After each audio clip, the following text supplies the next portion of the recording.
जय Hind. Life times आप देख रहे हैं और मैं हूं आपके साथ स्वाति आर्य। स्वागत है आप सभी का बुलेटिन में। बुलेटिन की शुरुआत करेंगे महत्वपूर्ण जानकारी के साथ। सामना के संपादकीय में पीएम मोदी के रिटायरमेंट को लेकर दावा किया गया है। सामना के संपादकीय में यह कहा गया है कि सितंबर महीने में प्रधानमंत्री नरेंद्र मोदी के 75 साल पूरे हो जाएंगे। बीजेपी के नियमों के मुताबिक आडवाणी और मुरली मनोहर जोशी समेत कई बुजुर्ग नेता दरकिनार कर दिए गए। उसी तरह से अब पीएम मोदी को भी रिटायरमेंट लेना पड़ सकता है।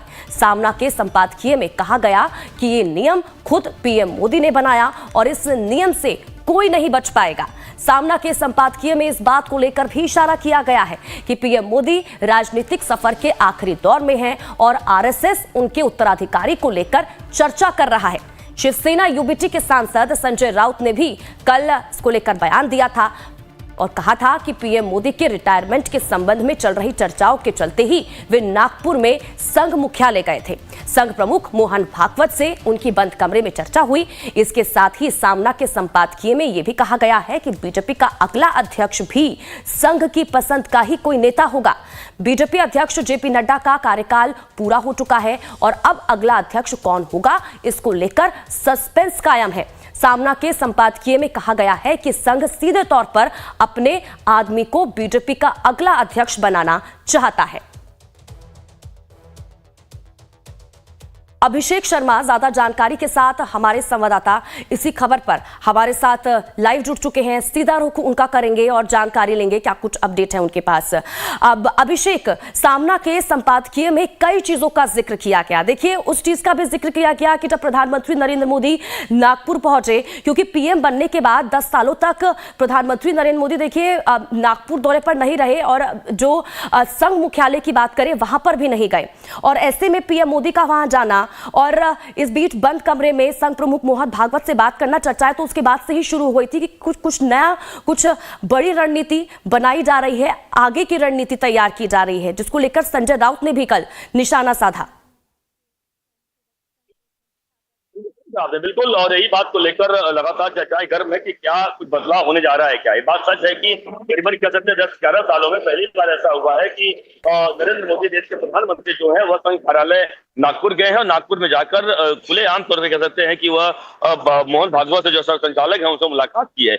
इसका देखिए मतलब दो चीज साफ है जो संजय राउत कह रहे हैं। देखिए, संजय राउत एक अपने तरीके से उनका जो बयान है, जो कह रहे हैं, अब संजय राउत पर क्या जानकारी है वह तो एक अलग बात है, लेकिन जाहिर सी बात है सामना के जरिए जो मुखपत्र सामना है शिवसेना का, उसके जरिए वह खुलकर इस बात पर जिक्र कर रहे हैं कि अब कहीं न कहीं पीएम मोदी को हटना पड़ेगा। 75 साल चूंकि पूरा हो रहा है कुछ ही महीनों में और उसके बाद से दूसरा पीएम देश को मिल सकता है। इतना ही नहीं बल्कि ये बीजेपी का जो फुल टाइम जो बीजेपी का अध्यक्ष है जेपी नड्डा के बाद वह भी कोई सर्ग यानी आरएसएस का ही कोई प्रिय होगा। तो ये दो बातें कह रहे हैं, लेकिन देखिए इस बात पर पलटवार करते हुए जो महाराष्ट्र के जो मुख्यमंत्री हैं देवेंद्र फडणवीस, उन्होंने बड़ा बयान दिया है कि संजय राउत क्या कहते हैं उनको बयान को तवज्जो नहीं देनी चाहिए, बल्कि इस पे हम ध्यान दे रहे हैं कि 2029 में जब चुनाव होगा लोकसभा का, उस वक्त भी हम प्रधानमंत्री नरेंद्र मोदी के तौर पर ही हम देख रहे हैं, यानी नरेंद्र मोदी ही हमारे प्रधानमंत्री होंगे, उनके चेहरे पर चुनाव लड़ेंगे। ये बड़ा बयान दिया है देवेंद्र फडणवीस ने। तो मतलब साथ में देखिए कि भले ही संजय राउत कुछ भी कह रहे हो, संजय राउत जाहिर वाले विरोधी पार्टी है और उस तरीके से तमाम तंज कसते रहते हैं, लेकिन सवाल उठ रहा है कि बात सच है 75 साल जो बीजेपी नहीं जो अपने नियम बनाए हुए हैं, खुद पीएम मोदी से लेकर अमित शाह से लेकर उन्होंने नियम बनाए हुए हैं, क्या उस नियम को पालन करेंगे या फिर वो पीएम मोदी के लागू होगा या नहीं होगा, यह तो वक्त बताएगा जब 75 साल पूरा होगा। लेकिन यह बात साफ है कि मोहन भागवत से मिलने के पीछे कई सारी वजहें हो सकती हैं और वजह क्या है यह दोनों नेता ही जानते हैं। लेकिन संजय राउत की माने तो जाहिर सी बात है 75 साल को लेकर वह एक मुद्दा बना रहे हैं ताकि लोगों के बीच में जाएं, ताकि जो देश के प्रधानमंत्री पीएम मोदी या बीजेपी ने जो एक एजेंडा सेट किया 75 साल लाल की आडवाणी हो, जैसा कि ठीक है अभिषेक, मैं लौटती हूँ आपके पास, आप बने रहिए हमारे साथ। और चलिए अब आपको सुनाते हैं कल संजय राउत ने क्या कुछ कहा था पीएम मोदी के रिटायरमेंट को लेकर। सुनिए।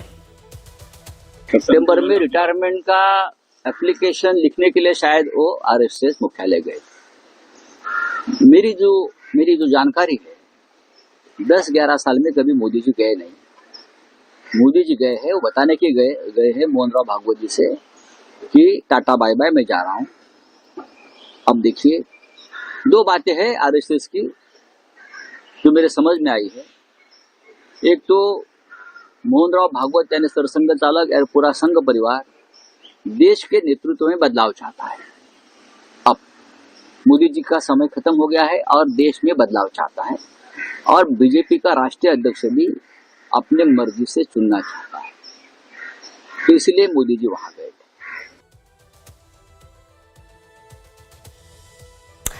संजय राउत को आप लोग सुन रहे थे, कई चीजों का जिक्र वो करते हुए नजर आए और अभिषेक लगातार हमारे साथ बने हुए हैं। अभिषेक, क्या जिस तरह से सामना के संपादकीय में कई चीजों का जिक्र किया गया है, चाहे हम प्रधानमंत्री नरेंद्र मोदी की रिटायरमेंट की बात करें, बीजेपी के अगले अध्यक्ष की बात करें, क्या ये कहा जा सकता है जो मुलाकात उस बंद कमरे में हुई पीएम मोदी और इसी के साथ ही आरएसएस प्रमुख मोहन भागवत की, कि आने वाले समय में अगर हम पीएम की बात करें, पीएम चेहरे की बात करें या फिर हम बीजेपी के अगले अध्यक्ष की बात करें, तो क्या यह माना जाए कि वो आरएसएस से हो सकता है? क्योंकि संजय राउत तो कहीं ना कहीं यही कहते हुए नजर आए हैं।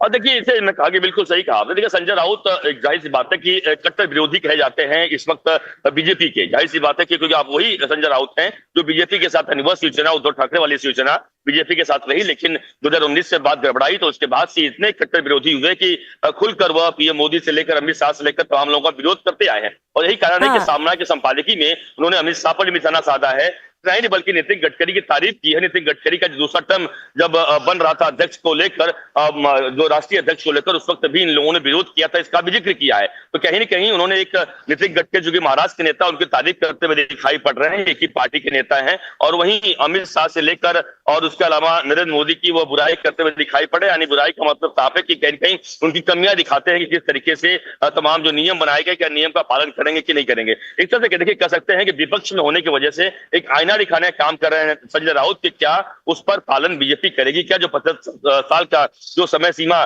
जो उम्र की सीमा रखी गई है, क्या वह पालन होगा पीएम मोदी के लिए या नहीं होगा। देखिए, ये तो देखिए बीजेपी को तय करना होगा।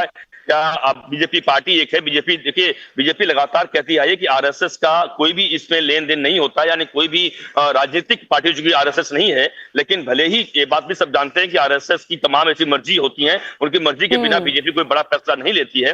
लेकिन यह बात भी देखा गया था कि 10-11 सालों में आरएसएस के मर्जी के बगैर भी कई सारे बड़े फैसले हुए हैं। तो यह कहना शायद इस वक्त जल्दबाजी होगी कि क्या आरएसएस की जो क्या मीटिंग हुई, पहली बात तो अंदर खाने से तमाम जानकारियां आनी बाकी हैं कि क्या वास्तव में पीएम मोदी और मोहन भागवत के बीच में क्या क्या बात हुई है। लेकिन यह बात साफ है कि आरएसएस क्या चाहता है और उस पर किया पीएम मोदी या फिर बीजेपी मानती है नहीं मानती, यह देखना होगा। लेकिन आईना दिखाने का काम जरूर किया है संजय राउत ने इसके माध्यम से कि 75 साल पूरा हो रहा है, तो क्या वह पीएम मोदी के लिए लागू होगा या नहीं होगा, यह देखना होगा। जी ठीक है अभिषेक, लौटते हैं आपके पास, अगली खबर पर भी आपसे अपडेट लेंगे, आप बने रहिए हमारे साथ।